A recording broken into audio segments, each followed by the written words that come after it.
Bonjour.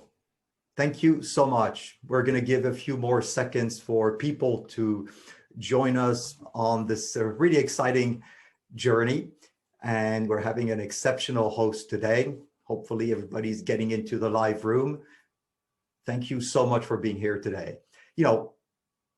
We've been going digital, at full speed over the last 12 months and over. And of course, you've seen, the progress of digital.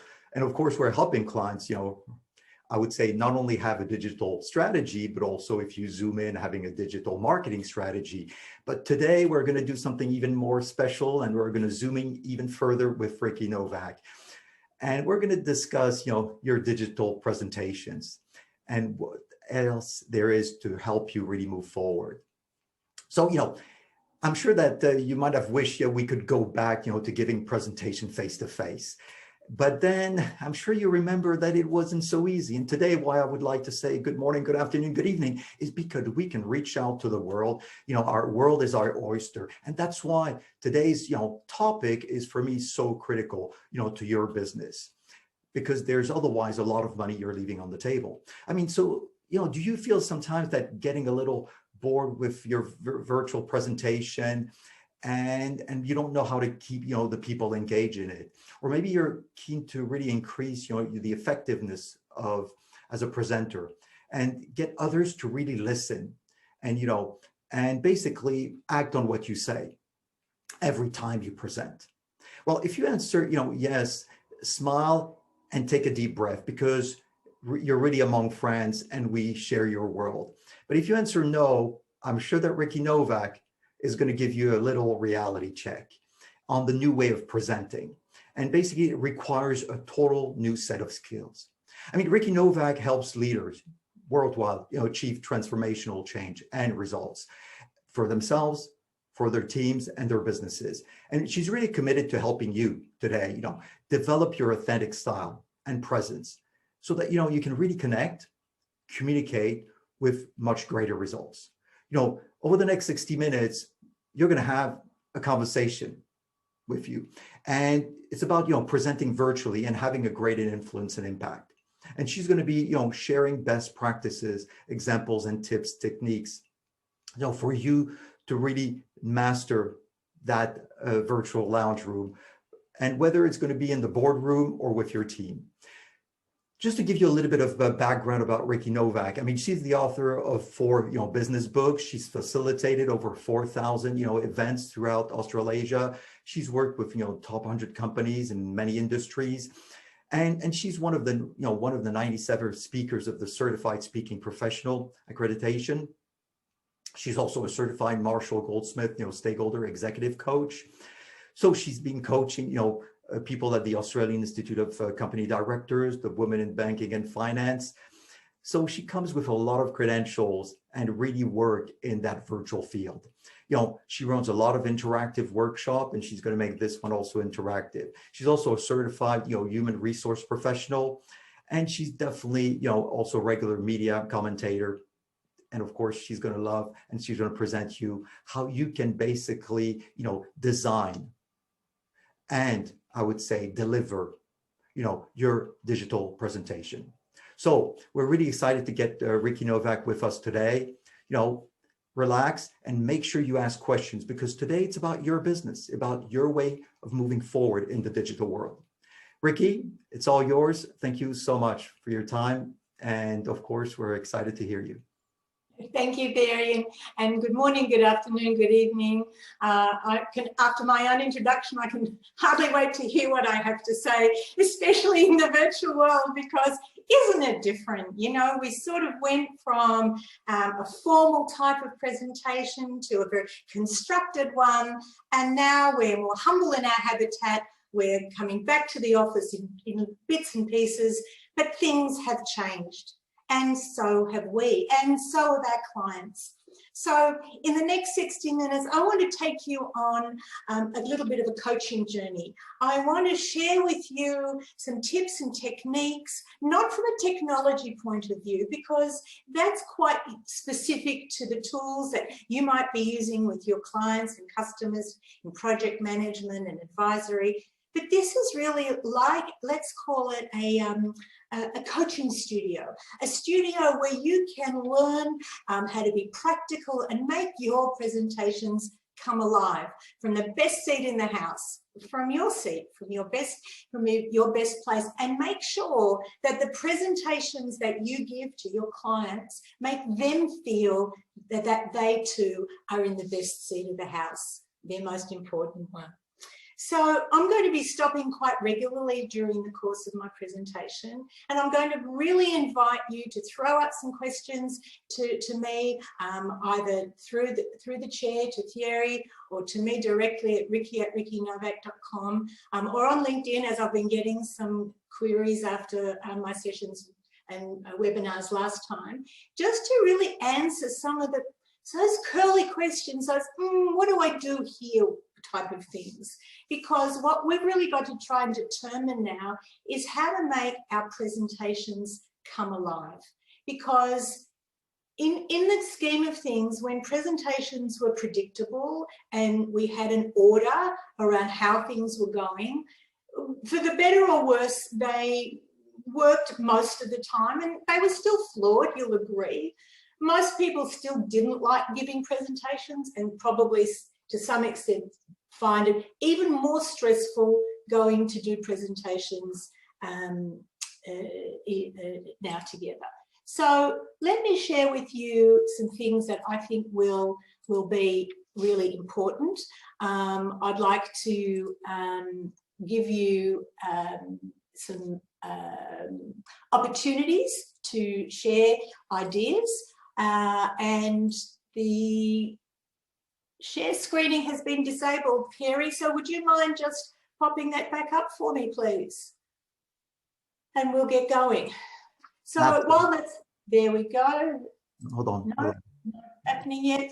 So I'm going to keep going while we're going to be working on that. So the first thing I'd like to say to you is this, that if you're having some stressful moments about working on digitally and working online, one of the biggest issues is that you're not alone. And most people actually feel as though they too are quite, it's a problem. And the reason is we feel that we can't really engage with the wider world. We can't really engage with how people are feeling, how they're developing, what they're assuming that's working or not. So we're right in saying that it's a problem, and it hasn't been an easy transition, even for the most professional people, and even for the most professional people who do this all the time, like myself, because what we don't know is what's outside our control. And I'm going to give you some tips today to help you get back into control. So let's have a look about what that can be. The first thing I'm going to suggest to you is that getting back into control really means that the camera is always on. The microphone is always on, even when it's on mute, right? That means that people are looking for signals from you, and you are giving signals even when you cannot communicate. Because remember, you cannot not communicate. The most important thing to remember is that at a subconscious level, people are taking in these cues and they're making up their judgments. So they're looking for this energy from you. They're looking for a cue from you that signals that you are in the moment. We have a saying in the theatre where I was trained that you have to be on before you're on. And do you know what that really looks like? It means that you don't just turn up. You don't just turn up to a presentation and be there ready to deliver your slides or to deliver your information and assume that you're in the zone, because that doesn't work like that. So what I would like to recommend is taking some time before a presentation to make sure you've got a space between one meeting and another, whether you walk around the house or you walk around the block or you walk around your office, and really get a sense that you're separating the congestion of where you've been to where you're going. And that means you're raising your energy, you're raising your breath, you're getting good energy, you're getting it from your diaphragm, and you're being able to project it beyond the computer. Because if I'm going to present to you today and I present looking down, my voice is actually going to hit the screen. But I actually want it to project over and above. And the reason I want to do that is I want your brain to hear energy with me, and I want you to feel the energy is genuine. So yes. Ricky, I really like what you say. I mean, you can use your presentation now if you wish, but it's true that, one reason also I like to be standing when doing a presentation is that exactly your body is in a better suited position to really, give that element of energy. So I totally agree with you. Thank you. Thank you very much. Okay, so here we are now thinking about the energy. What we also need to do, let's just continue talking as we're talking, because I think this might even be a better thing for us to do. If your presentations only relied on slides, you're superfluous. Let's face it, I could pick up your slides. I mightn't be as articulate as you, of course, they're not my skills. But what I'm saying to you is the following, that everybody can pick up someone else's slides and read them.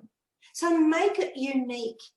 Give yourselves an opportunity to really make that presentation specifically yours, if you're following a format, of course. And here's the thing, you don't have to follow it in that particular order.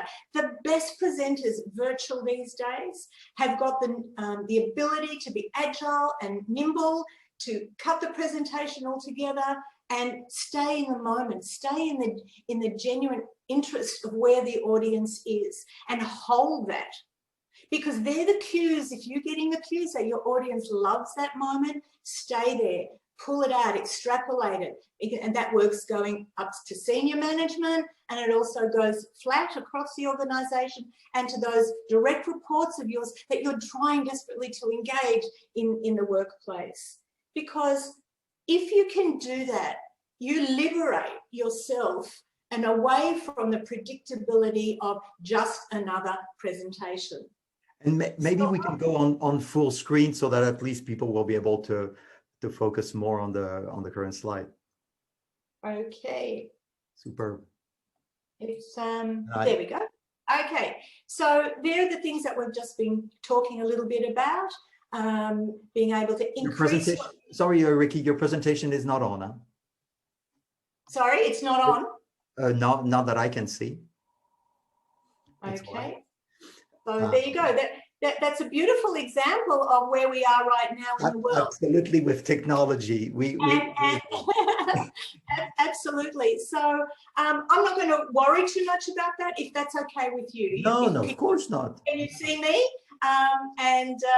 That's the most important thing. So I want to commit to you today to make sure that you can get as much as you need, not from slides, because I can certainly send the slides or most important slides across. But here's the thing, if you want to take some notes, if you want to ask me questions, go right ahead.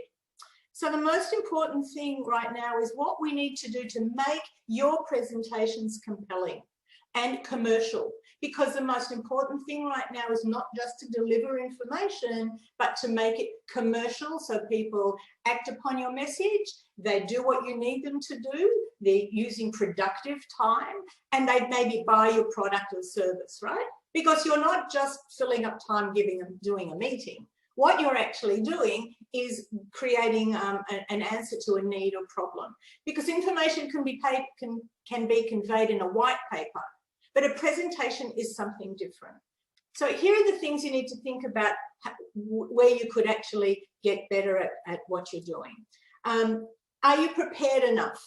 Just like you would go into a negotiation, for example. Are you prepared enough? Are you prepared enough to work with big groups? Are you prepared enough to work with small groups? What's your follow-up strategy from a presentation? And how do you measure the impact of your presentation?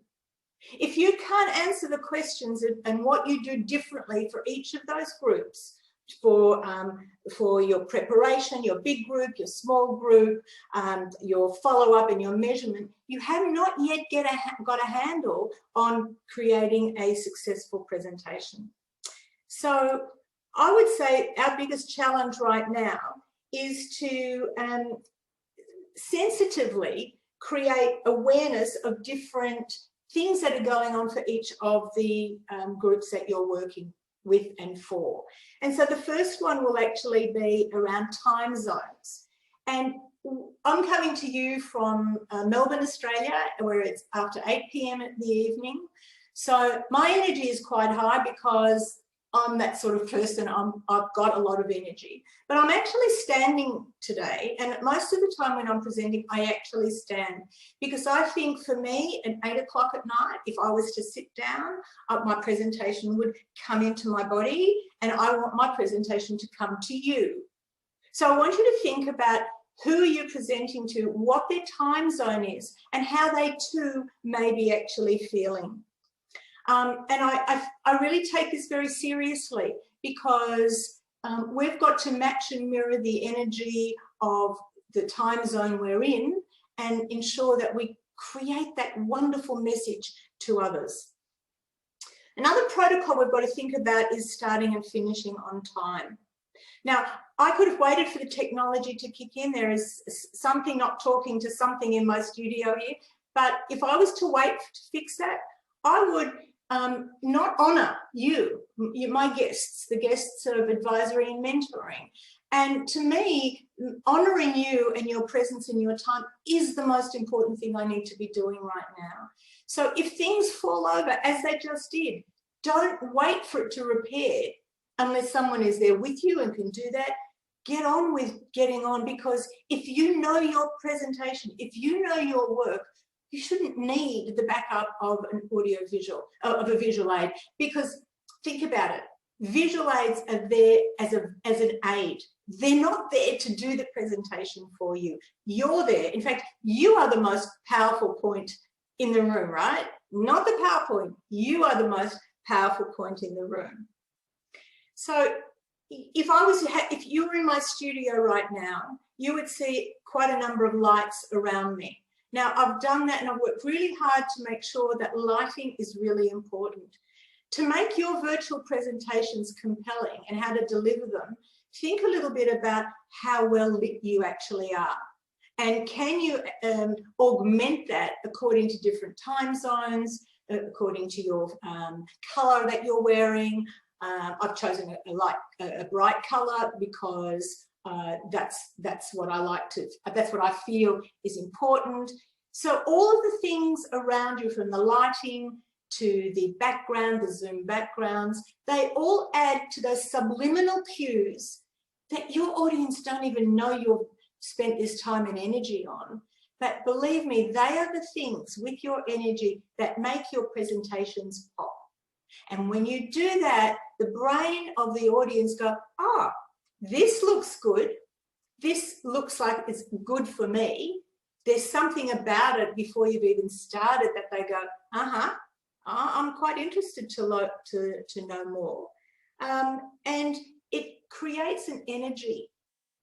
Now, if you go back early on to something I said earlier about, you know, the microphone is always on and the lights are always on, even with mute, and I would go so far as to say, even with mute, the microphone is still on, because we are still giving cues to other people about energies that we've got if we're looking somewhere else, if we're distracted with something else.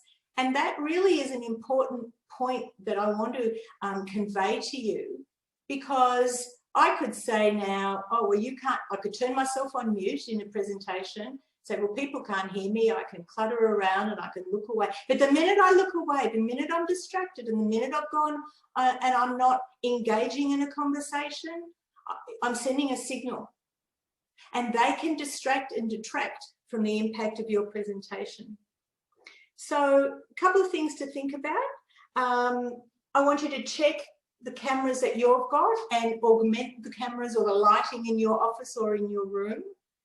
Check your seat height often. because you might adjust your screen. So don't rest on where you were sitting last time using your chair in that space. Make those adjustments and spend some time. That's the preparation time I'm talking about.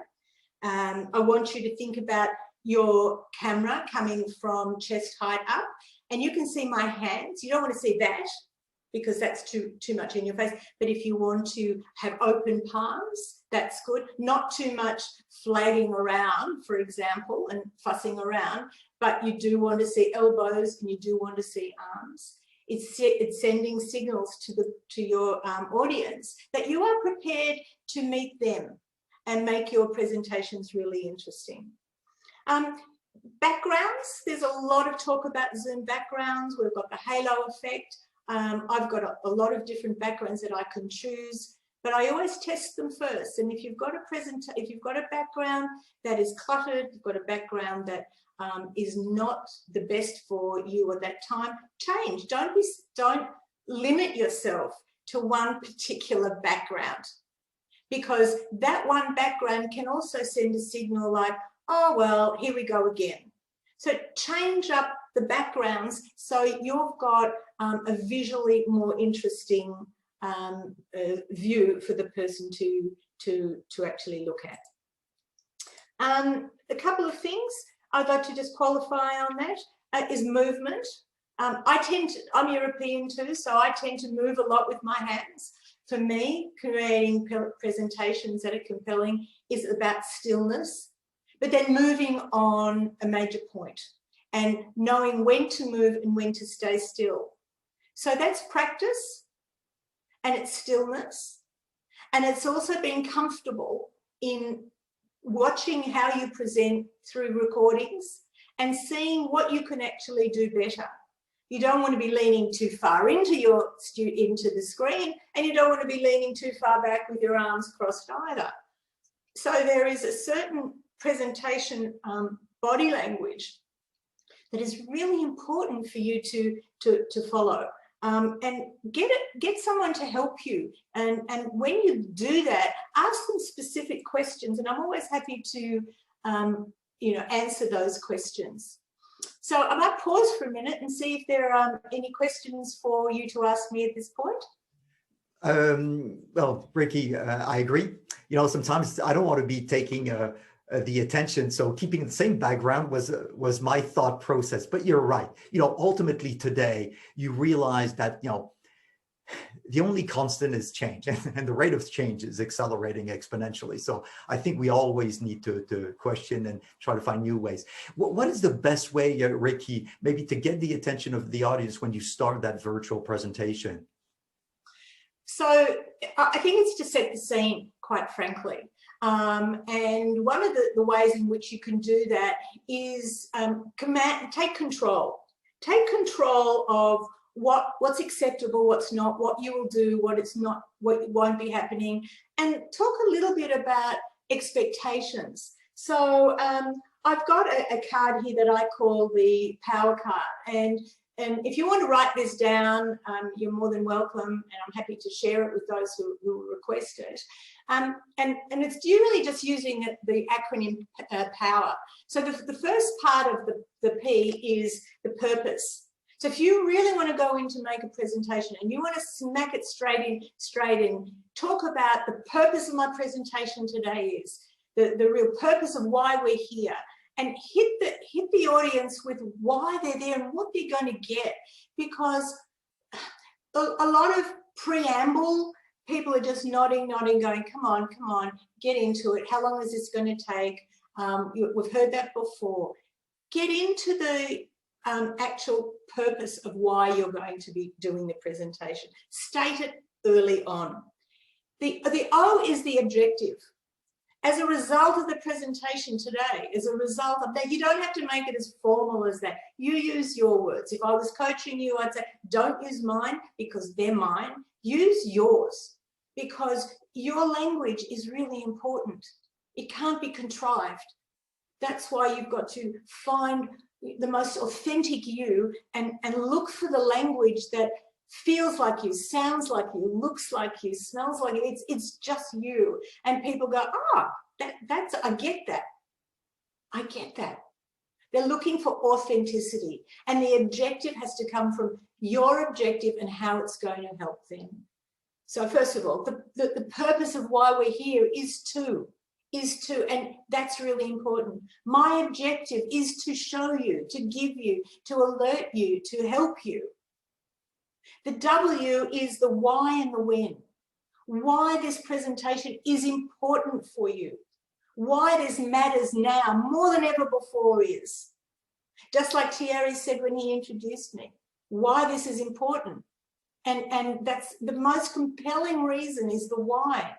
Because people, as they're listening to this opening, they're thinking, how is this going to help me? Even if they don't know they're thinking about it, they're looking for those cues. They're looking for those gorgeous cues that you want them to nod and go, oh, that's why I'm here. Oh boy, am I glad I'm here. That's great. So it's the why and the when, and when this is going to happen, when they're going to get the information and in what format. The E is a good one too. The E is all about expectations. And I love to do this in two parts. And the reason I like to do it in two parts is because I look at expectations from the client or the staff's point of view, and then my point of view. And I will say that you have an expectation today to learn about. Your expectation is to. And you fill in the blanks as best you know. And then you fill in the blanks about what your expectation is. And you gladly share that, because if they don't marry up, you know you've got a problem. Or the other side of that is, if it doesn't marry up, here's your chance to bring it together and talk about the results that you're going to get when you cohesively bring those results together. So remember, the power is the purpose, the outcome, the why and the when, the expectations, theirs and yours, and the results that you actually get. Now, if you set the ground rules early, if you set the scene early, you will capture the imagination and, dare I say, the curiosity of your stakeholders. So I hope that answered that question. Yeah, one quick question, Ricky. How important is the equipment, apart from the point you've raised on the lighting, in terms of maybe microphone and, a camera, which are sometimes, inside your computer? Would you have a thought or two? Yeah, sure. Look, lighting is important. Camera is really important. I've got a number of cameras. I've got a Logitech that sits on the top of my double screen here, and I find that picks up the sound really well, but I rely on that. But I also know that I've got an HP Spectre computer as well, and that sound is high quality and high definition. I've also just purchased a video camera that's going to sit on top of my screen as well, because what I don't want is a presentation to be like, what do they say, a modern day seance. Can you hear me? Can you hear me? Can you hear me? We don't really want that. I can't see you, I can't hear you. What we want is people not to even ask you to turn your microphone up. We want it to be seamless. So have backup. Have backup with lights. I've got spare lights ready to flick on if something happens to the power. But here's something really curious, and I'm glad you brought it up, Thierry, because if something goes wrong with your technology, as mine did, or you get distracted with something, call it out. Don't try and fluff it over and pretend it's not happening. If you are distracted by something, just say, oh, my camera seems to have come out of the socket. I'm going to take 1 second or 2 minutes and I'm going to flick it back on. Please wait for me while I do that. In the meantime, such and such. Call it out. It makes you more comfortable, and it actually makes your audience more comfortable, because they're watching you, as you were probably watching me grapple with the technology to start with, because I'm still not sure why it didn't kick in, but that's okay. Call it out, and because the more comfortable you are as a presenter, I'll guarantee you, the more comfortable your audience will be. And this will happen when you're back in the office, or you're presenting at a conference, in a meeting room, or to a client. If you are comfortable in your socks, as we say, and you can pull it in if something goes wrong, then they will feel really grateful that you don't make them feel uncomfortable. So really practice your craft. Now, many people are technologically more enabled or than they are and analytically more enabled than they are creatively. And they've spent many years crafting their skills in finance and accounting and banking and legal business. And they leave the presentation side out because they say, well, you know, that's a bit Mickey Mouse, that's a bit soft skills. Well, I'm going to tell you the contrary. Today's skill is not just about the analytics. That's a given. You wouldn't be in the role you're doing if you weren't smart. What today's hard skills is what we used to call the soft skills. The skill to be able to communicate, to lead, to influence. And the influence will come from your ability to take complex information and convey it in stories, either stories to your direct reports, so you're giving a compelling reason and a compelling situation for them to understand the context of their work. And if you're presenting information to higher levels, you can present complex information, data, facts, statistics, analytics in a way that makes sense to them, that's short and punchy and relevant.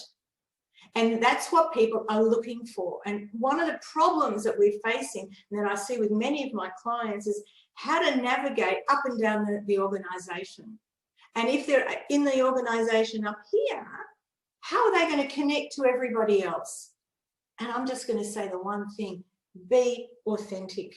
Make sure your body language is congruent with the words that you say. Make sure your voice, your tonality has energy.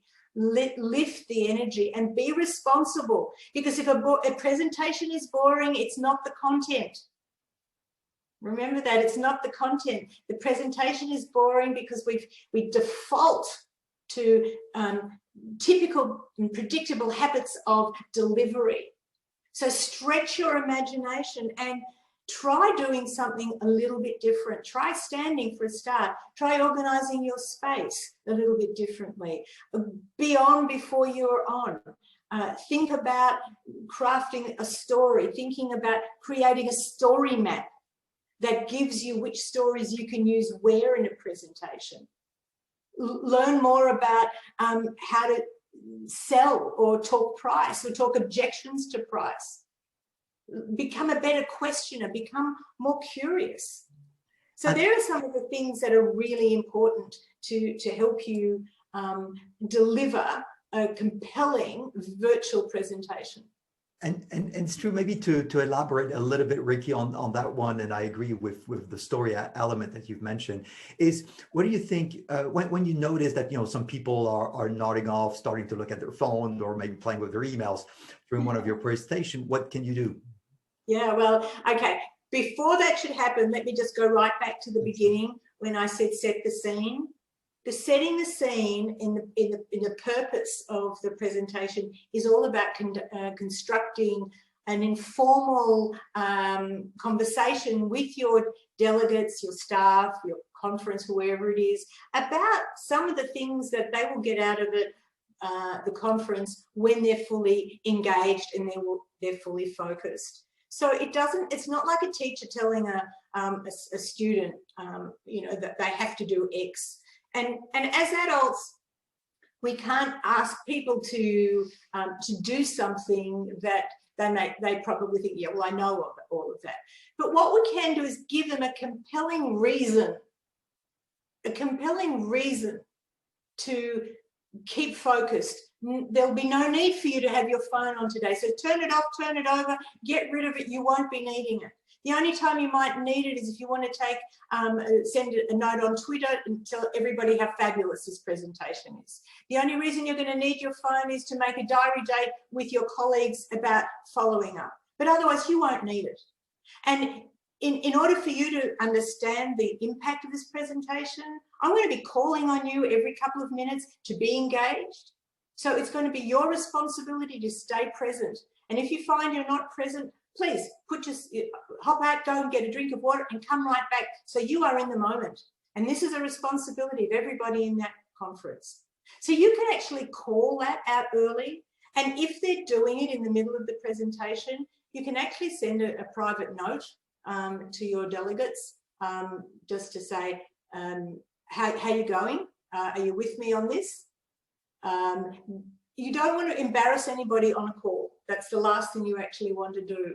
But you might even say something like, okay, in the next 5 minutes, I'm going to be calling on 3 to 5 people in the room to give me their comments about X.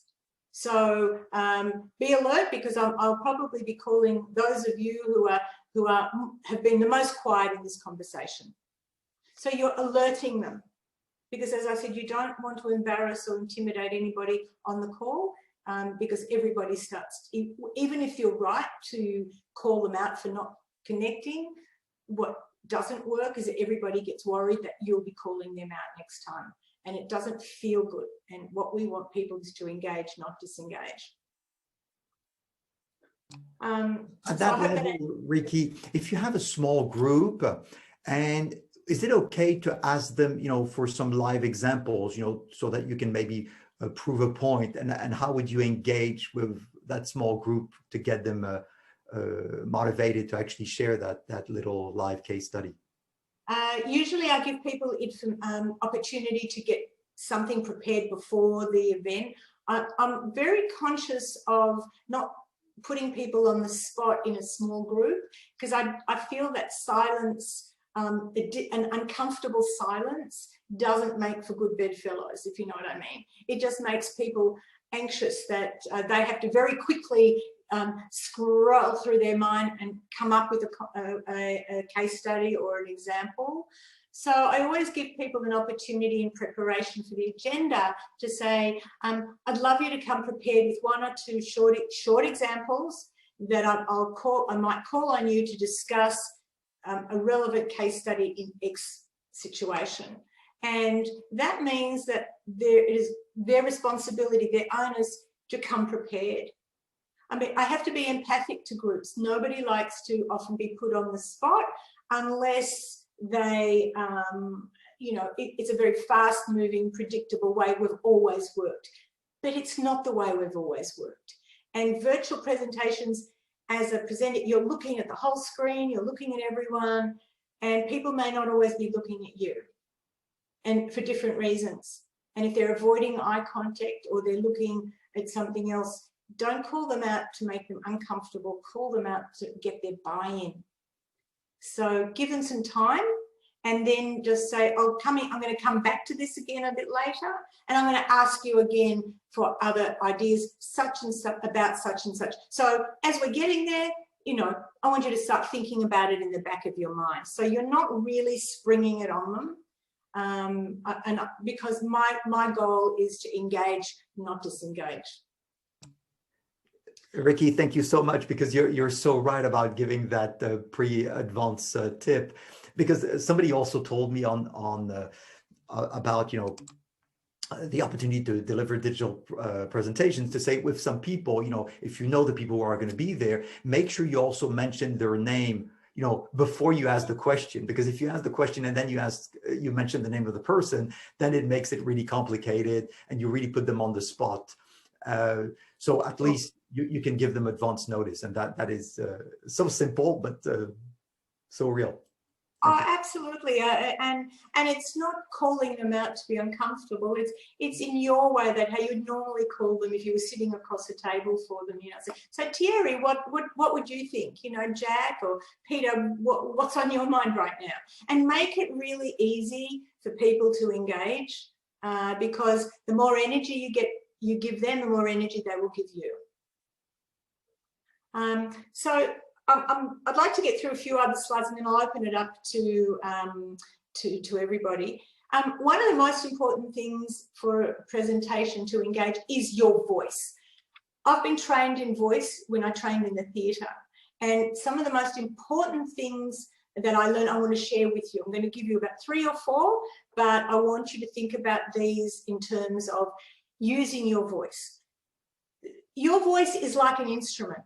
right? So if you think about going to a concert and you're watching an orchestra, and there's the wind, the wind component, and there's all different energies coming through the orchestra. There's percussion, and there's the wind section. There's the string section. What we've got to do is use our voice in the same way.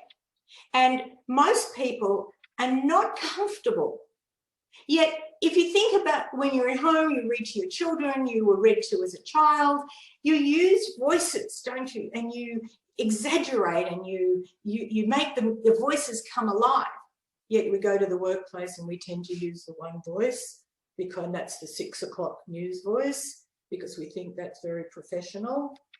It can be professionally boring. And what I would like to suggest to you is to think about your voice as an instrument, or in a gallery, the paintings and the colors in the painting that come alive. And when you start to design a presentation, write it down just in dot point. Don't ever write it down word for word, because then you're killing it before it even starts.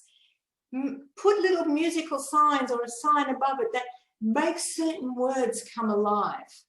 And we were taught that in the theatre and when we were learning scripts, because it's much easier to put inflection and tonality and changes in innuendos when you've started from the very beginning. So don't wait for the end, because then it sounds very contrived. So, you know, use your voice and show its many dynamics. And you can show it when you tell a story. You can change your voice when you tell facts and statistics and evidence, absolutely. And then you can change it again when you're showing curiosity and you're asking questions. So even in one presentation, facts, the statistics and curiosity, you've got some choices. And I'm not suggesting you become an actor or an Academy Award-winning presenter, just suggesting think about your voice. Use your voice in different pace. Slow down, speed up, make it staccato, give it energy, give it pace, pause. Let it speak when you don't have to. And that's really important to help you engage and show empathy with your clients, because to give a presentation virtually, there's so much at stake, isn't it? So many things you can't control. But what you can control is how empathic and how compelling you are as a presenter. So I would say a couple of things have helped me enormously. I always keep with me close by some cough lollies, not that I need them, but sometimes because of physiological energy, change, excitement, you get very dry in the mouth. And a drink of water, while I've also got that here as well with me, is not always enough. So I've always got it, and I've always got it unwrapped. So I don't need to make a noise crunching it and pulling it out of its paper. I think that's really important. I would also say that really good voice exercises are good.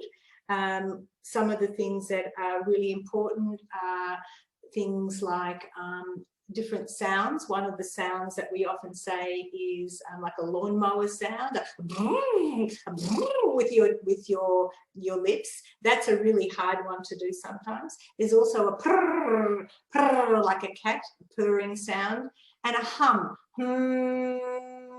And what you're doing, you're actually warming up your jaw and you're warming up your voice nodes here, because turning on a voice that you've never used before in that way can be hard. It's also a great warm-up. As I said, you need to be on before you're on. So before I came on to the presentation today, I did my voice warm-ups, and I've been presenting for 25 years.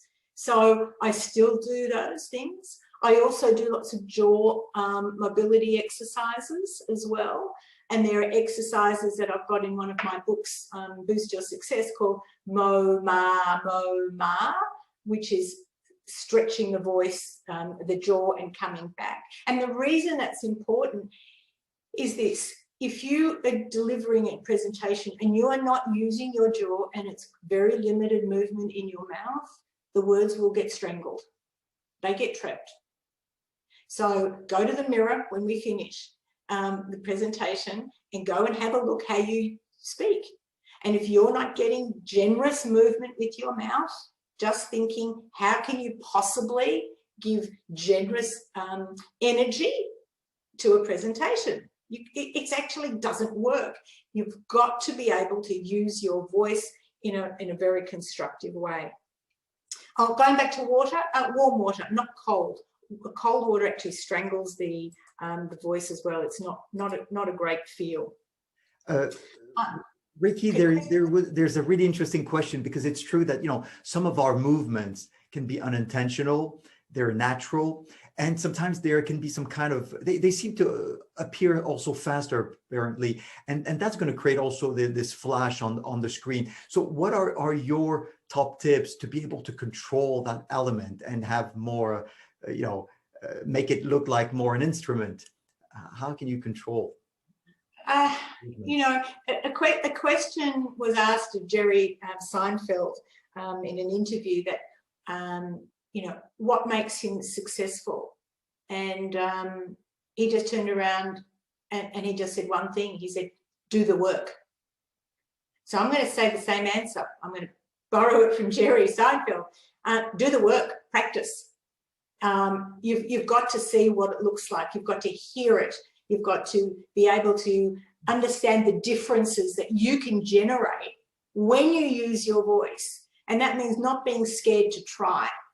So, you know, we've all got voice recorders on our phone. If you only have to listen to your own voice message often and think, oh, that doesn't sound like me, I don't like my voice. Well, if you don't like your voice message and you don't like your voice, you have an option, right? You can redo it. And most people don't, because they think, oh, that's good enough. But it does send a really strong message. So it's about practicing it. One way you can actually do it is if you put your, there's two things I'll say. If you turn off your video and just listen to your voice on a recording or on Zoom, is it congruent with your body language? Can you see how it works together? And that's important. And then you can do that in reverse. Turn off your sound and just watch your body language. And just see what it looks like. And keep changing and say, then when you bring them back together, does it start to come alive? Because if people are not listening to you, they might be distracted with your body movements. If they're watching your body movements, you know, what could you do differently to engage them with your voice? Because people are not going to remember every part of your presentation. Statistics, they're old ones, but they're still, in my view, pretty okay. They say that 55% of the impact of your presentation is about your body language. 38% of the impact is about your voice, and only 7% about the words we say. But go figure, how does that work when you spend hours and hours and weeks on a presentation, you're delivering highly complex information, and people are really only taking in a small amount, and that's pretty right. They are not going to remember everything. So choose what you need to do in a presentation and what you can deliver afterwards. I always say, you know, think about your presentation a bit like a trailer for a movie. You know, you don't want to give it all away in the presentation. You want to make people hungry for more, so they come back to you to learn more about what you do, how you do it, and how it actually helps them. And then you've got an opportunity then to continue the conversation. The other thing I'll just say on that is, if you give everything away in a presentation from start to finish, and you're not giving people some airspace, you know, you're sucking the energy. You're sucking the energy. So I'm going to turn the energy over to you all today and answer any questions, any further questions that you still might have for me, because I would like to make sure that you've got, as much as I can possibly help you with in this short time. Because, I mean, I could say, you know, you can bring props along and make your presentation really fun and say, we're going to talk about, well, you know what, the elephant in the room. So this is my elephant, and I'm going to go around and ask each of you, what's the elephant in your room in our meetings that we're not talking about? So I could bring along props like that. I could bring along other props. You might choose to do that too, but whatever you do, be relevant. So Thierry and guests, I'd love to hear any more questions you have for me, and make sure that I've given you some different insight into how to make your virtual presentations more compelling and commercial. Ricky, no, it was really interesting, especially because I forgot to give you the whole, question where the person did mention, apart from practice. And I love the way you went beyond that and really said, look at yourself with just the video, hear it yourself with just the sound, and try to see how, that can actually work and how balanced it is. Ultimately, if I'm going to be moving maybe my hands too much, maybe I'm going to, just consciously make sure I'm going to hold them together and prevent that extra movement. So that was really insightful. There is a question we received about, you can always have, people interrupting and trying to dominate sometimes the conversation.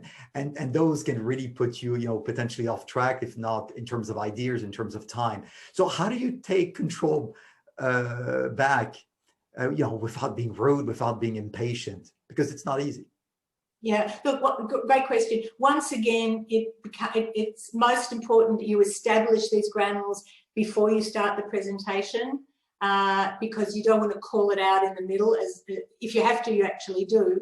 But you reiterate, there are 3 things, perhaps at the beginning, that that we need to all agree on before we get into the meeting. And I'm going to read them out to you or go through them with you. And if we are not sticking to that, we all have permission then to put our hands up in the room to say we need more airspace. So one of them will be keep yourself on mute, but come on as often as you can. The second one is we're going to start and finish our presentations on time. And the third one is we're going to make sure that we are respectful of everyone on the call.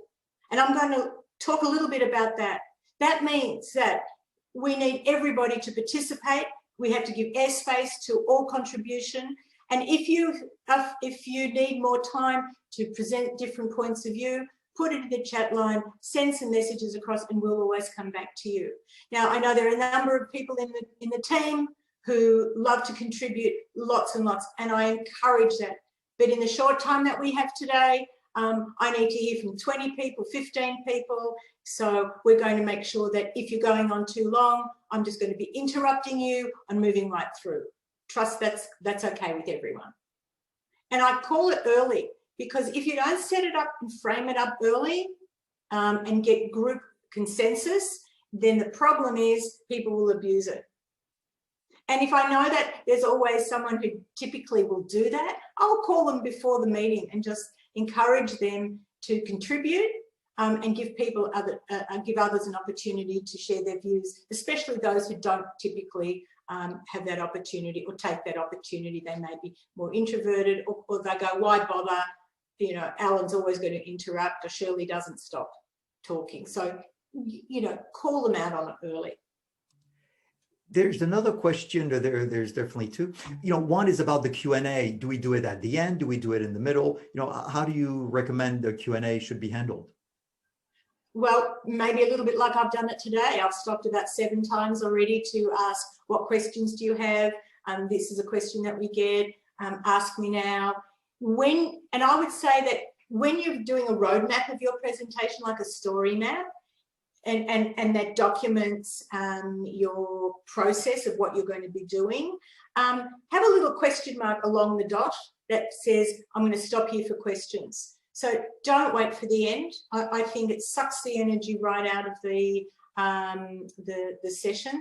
I think we do it continuously, and you can even start your presentation with questions, because that could be a nice way to just get a general consensus that we're all coming from the same place, or what breadth of questions are on your mind. I would really encourage you, don't wait till the end. Ricky, I would personally agree with you, because ultimately you want, I mean, every time I do presentation, it's true, you get a better response from people when they can actually interact in real time. There was another question about, you know, how and when should you use potentially illustrations? Well, as long as they're relevant, as long as they fit into the roadmap, and when you know your audience, that's how to do it. So when you do your map, what I call the story map of how you'll do a presentation, you've got to have enough information that's auditory, visual, and kinesthetic, and you've got to have some visuals in there, right? So I would say every third grouping, you've got some opportunity to do visuals. Because visuals are good for a third of your audience, not everybody. A third of your audience are going to love them, and you can give them the whole presentation in visuals. But after a while, they become a bit numbing. So 2 or 3 at a time is probably rule of thumb. But you've got to remember that your audience is made up of those who want to listen and those who want to do as well. So I would use visuals carefully. I would make sure, please make sure that any graph that you use, if you have to say, I'm sorry you can't read this, there's a lot of information on here, but really I'll explain it to you, ditch it, don't use it. Keep it really simple, and just have a highlighted point that just says statistics around X show us 15% increase over X time, meaning X dollars, whatever it is. Forget a complex slide. The brain doesn't know where to look. Some people are over here, some people are over here, some people are trying to sort it out, and you're talking over it. So ditch a visual complicated slide altogether. You can always send it on for those who want that information. Visuals are great when they're simple, when the illustration tells the story, and it's very succinct. They don't have to guess it and work it out while you're talking. Ricky, thank you very much. I think I made mistakes when I started a long time ago, because some of the pages were having, you know, way too much text. And actually today, Ricky, you still see people who will come with, you know, pages which are loaded with words. And like you said, then your audience is in different places, and your voice talks above that. And so I totally agree. It makes it super, super complicated to have a, you know, engaged audience. I think we're reaching, you know, close to the hour. So what I would like is also to, you know, have an opportunity to invite, I would say, another team member, and being able to invite Jack Jacoby, Dr. Jack Jacoby, to tell us a little bit more about, you know, the product and services we have at Advisory and Mentoring to really help and support, you know, businesses, whether they're small, medium, or large organizations. And of course, you know, one of the way we do it is through, you know, digital, of course, strategy, marketing, or sometimes, you know, digital presentations. So Jack, thank you so much for being here today as well. And tell us a little bit more about how we help our clients. Thanks, Thierry, and thank you, Ricky. Now, for the record, everybody, I have my elephant in the room. That's my elephant. The second point is, thank you, Ricky, for depressing the hell out of me. I realise that everything I'm doing is wrong.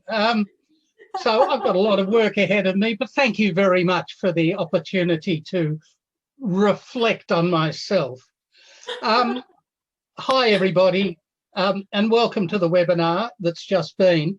For those who are joining us for the first time, I'd just like to very briefly tell you a little bit about us and what we do. We exist to help our clients, not to sell them stuff, but to help them. And there are 3 ways that we help them. The first way is that we provide advisory teams to them, which are, if you like, a replacement for advisory boards. We send in a team of subject experts that speak to the needs of the client. And unlike an advisory board, they're available pretty much whenever the client needs, not once a quarter, not once every 4 months or half year. They're regularly available not only to meet as a group, but where you've got somebody, an executive in the organization, who needs the subject expert that's on the advisory team, then he or she is free to contact them at any time. That's part of the way we do business. It's unique, but it's very, very valuable. We also provide subject experts not only through our mentoring service, but we also provide them to companies and organizations that need an expert on a particular topic, like Ricky, as an example. But we cover in excess of 300 subject areas. And Ricky is a dominant expert in her area, and there are a number of areas in which she's dominant. But we also have a whole lot of people around the world that are brilliant in their areas as well. And we provide mentors, primarily to senior executives in the organization. But we do it differently. A lot of mentors exist in the market, and a lot of them are pro bono, and that's fantastic when it works. And sometimes it does work. We're different in that we provide mentors whenever the client needs it. Unlike traditional mentoring, where the mentor and the mentee say, okay, Joe, let's meet on the last Friday of every month. That's fine when it works. But most of our clients are senior executives in significant organizations. And when an issue crosses their desk, they need to talk to somebody now. And the person they talk to is somebody that's been carefully chosen with the client participating to be the best person for that particular mentee, regardless of where they are in the world. Now, it's a little ironic, and some would say coincidental. We started our business quite a few years ago based on a digital platform. And it was interesting because people said, oh, no, it'll never catch on and you can't mentor digitally and so on. And lo and behold, along came COVID and everybody's operating on a digital platform in one form or another. The beauty and the strength of a digital platform in our mentoring environment is that we can deliver a mentor-mentee relationship wherever they are in the world. The only thing they need is a common language to communicate. And it works. And it works. So they're basically the ways that we assist our clients. And of course, we do this webinar program, which was free to you to attend, and that's wonderful. But we do it so that you become aware of the breadth and the intelligence and the capability of our subject experts, which is significant. So if you have any questions whatsoever, either in relation to our services or in relation to a particular need that you or your organization may have, please feel free to contact us on the email that you see listed below. Thank you, Thierry, and thank you, Ricky. My pleasure. Jack, thank you very much. And you know, you mentioned that sometimes you may feel guilty that you didn't follow Ricky's advice, but I can tell you that every time you put forward, you know, a thought, there's so much inside that thought that honestly, you make us grow. So for that, thank you very much. What I like also is the fact that, you know, we're working together, and often, you know, the mentor is not going to have all the answers on specific subjects. And of course, then with the client, we're going to make sure that we bring a subject expert, you know, to the table. And once again, recently, that expert was going to talk about the US, and, in less than an hour, you give really value added to the client. And the benefit is that then, there's going to be able to have another relationship with being able to, to build the US market moving forward much more effectively. I think the other aspect, which I think clients really appreciate, is the fact that, behind any client, there's always a director, who's going to be involved with the advisory team, the subject expert or the mentor, so that, we're always making sure that we bring critical thinking on the table every time, because ultimately we know the world is a little bit more complex than maybe we think. And certainly, unless we bring critical thinking, it's going to be hard to move forward much more effectively. We've got, of course, more webinars to forward to you, and I hope Ricky is going to love the next one, because we want to understand why women are so powerful, and they're great for sales and the bottom line. Ricky, do you agree? What can I say? After our sisters in crime. It was really a pleasure to have you on board. It's not the first time. I hope it's not going to be the last time. You forced us to look at really important topic with a fresh new perspective, and that's what we really, really like. Thank you. And of course, like Jack said, I mean, we're only a phone call or an email away. And we also created, a VIP access that you can fill in, so we can really help you practically on an opportunity or challenge you're facing. So you can go to that short bit.ly link and definitely try to make us understand how we can help you very practically on that call. And we will make sure we do just that. So look, thank you so much. I know it's the start of the year, so we still have many months to go. It might still carry a few challenges, but for sure, a lot of your business, I'm sure, is already digital or is going to be moving even more towards the digital world.